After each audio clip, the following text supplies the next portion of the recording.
Allez, un petit mot sur Parashat Vaïkri, un mot que je voulais absolument partager avec vous depuis le début de la semaine. Une question extraordinaire, une question que je me pose depuis très longtemps et que c'est revenu cette année encore une fois.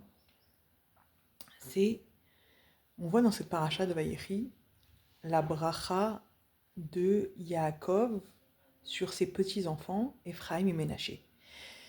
On connaît l'histoire que Yosef a amené ses enfants pour que son père Yaakov les bénisse. Et qu'est-ce qui s'est passé? Yaakov a échangé ses mains, a croisé ses mains pour mettre sa main droite sur Ephraim et sa main gauche sur Ménaché.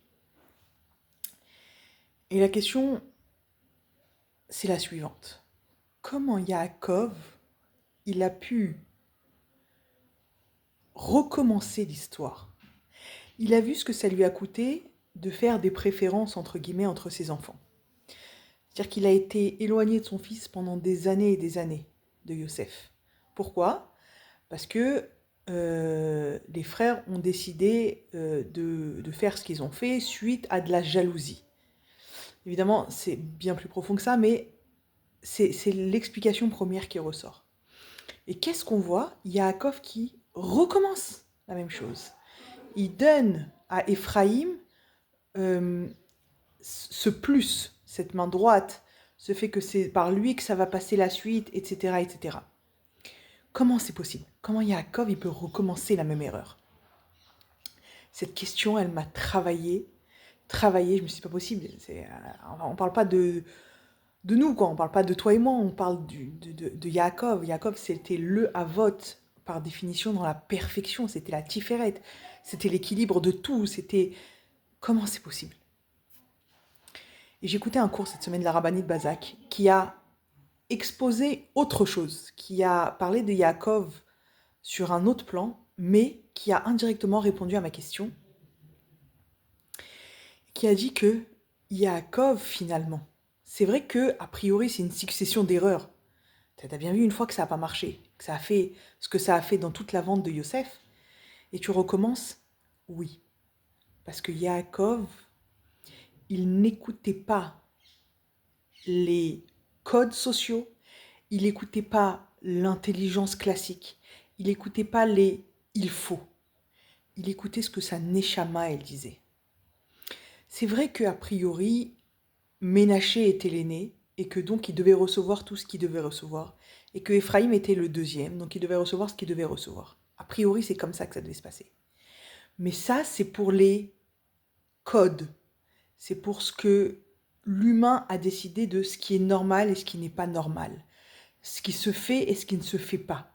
Ça, c'est pour les codes que la société, elle a imposés. Ici, Yaakov, il vient nous apprendre qu'on n'est soumis à aucun code. Que notre Neshama, elle doit faire son choix. Qu'on est libre de faire ce que l'on a envie et ce que l'on doit faire. Ce que notre Neshama nous dit de faire. Ça veut dire quoi? Dans quelle dimension, dans quelles limites? Évidemment, dans les limites de la halacha, de ce que la Torah, elle veut, de ce que Hachem, il attend de chacun d'entre nous, évidemment. Mais pas plus que ça. Parce que ta Neshama à toi, elle va te dire de prendre un chemin pour servir Hachem. Ta Neshama à toi, elle va te dire de prendre un autre chemin. Oui, mais a priori, c'est pas ce qui se fait, c'est pas ce que tout le monde dit qu'il faut faire, c'est pas ce que dit que tout le monde, c'est la plus grande des mitzvahs, c'est la plus grande des ségoulas. Ça, c'est ce que tout le monde dit. Toi, ta Neshama, elle te dit quoi? Voilà un message que Yaakov, il nous transmet en inversant encore une fois les rôles, les mains, en inversant encore ce que tout se fait, ce que tout le monde fait. Non, lui, il a continué et il a fait ce que sa Neshama lui disait, même si ça allait à contre-courant et même si ça allait encore peut-être dans le futur impliquer ou pas d'autres problématiques. Lui, il a senti qu'à ce moment-là, c'est ce qu'il devait faire. Et ça a marché, preuve en est que jusqu'à aujourd'hui, on bénit nos enfants de Yesimcha Elohim Kephraim Veche Menaché. Comme l'a fait Yaakov, Ephraim Veche Menaché. Il a écouté sa Neshama, il a écouté là où il devait aller. Il savait que c'était par Ephraim que ça allait passer.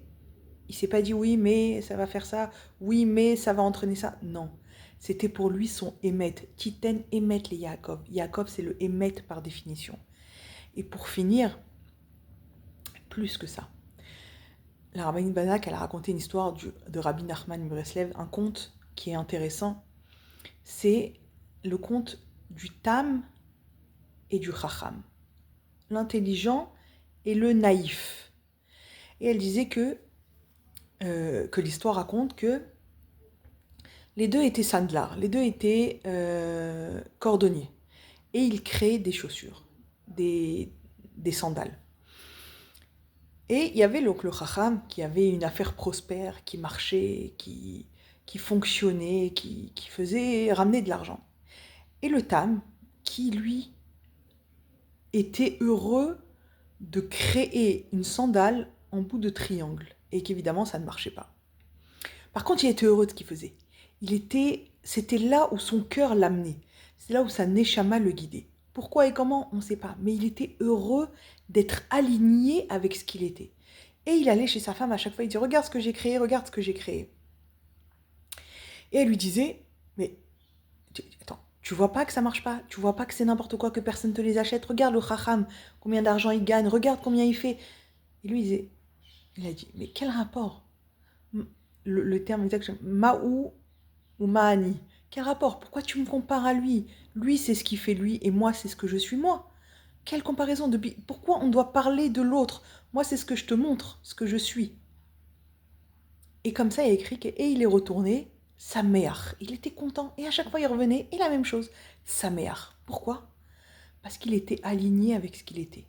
C'était la tmimout par définition. Quand tu suis exactement ce que tu es à l'intérieur, alors des fois, la tmimout, elle est apparentée à de la bêtise. Mais c'est loin de là. Parce que qu'est-ce qu'on dit?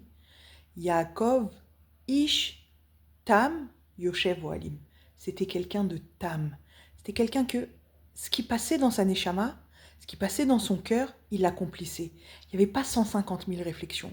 Nous, aujourd'hui, on développe la chorma, on développe l'intelligence. Il faut tout comprendre, il faut tout arranger pour que ça plaise, il faut tout faire en fonction de... Le marketing, c'est quelque chose qui est extraordinaire, qui occupe une place énorme. Pourquoi? Parce qu'il faut absolument que ça plaise à l'autre. Il faut que ça attire l'autre. Et on se perd et on s'éloigne de soi. Yaakov, Ish Tam Yoshev Ohalim. Il était Tam. Il était aligné avec qui il était. Ça plaisait, tant mieux. Ça plaisait pas, bah, tant mieux aussi. Et c'est ça qui fait d'un homme qui soit heureux. C'est ça qui fait d'un homme qu'il est proche d'Hachem. Parce qu'il n'y a pas de calcul. Je ne sais pas ce que ça va sortir. Le futur, il ne m'appartient pas. Je sais que là, je dois échanger les mains. Oui, mais Yaakov, ça t'a coûté la disparition de ton fils pendant des années.